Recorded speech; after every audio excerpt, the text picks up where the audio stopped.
আসসালামু আলাইকুম। আপনারা সবাই কেমন আছেন? আশা করি ভালো আছেন। আমি আলহামদুলিল্লাহ ভালো আছি। পবিত্র মাহে রমজানের শুভেচ্ছা সবাইকে। আজকে 6 রোজা। তো আমি প্রায় দিনে কিছু না কিছু কথা বলে একটু ভিডিও ছাড়ি, কিন্তু আজকের এই কথাটা একটু বুক ভরা কষ্ট এবং দুঃখজনক ঘটনা। বৃহস্পতিবার মাগুরায় 8 বছরের একটি শিশু লালনা লালসার শিকার হয়েছেন। ফেসবুকের কিছু নিষেধাজ্ঞার কারণে আমি ডাইরেক্টলি বলতে পারলাম না। তো আপনারা যারা স্মার্টফোন ব্যবহার করেন তারা অনেকে দেখেছেন যে একটি শিশু বাচ্চা কী অন্যায় করেছিল। সে একটি পুরুষ মানুষের লালসার শিকার হয়েছে। তো আসলে এই একটা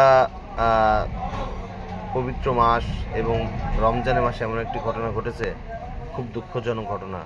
তো আল্লাহর কাছে দোয়া করি এবং ওর যে জালিম এই কাজ করেছে তার দৃষ্টান্তমূলক শাস্তি হোক।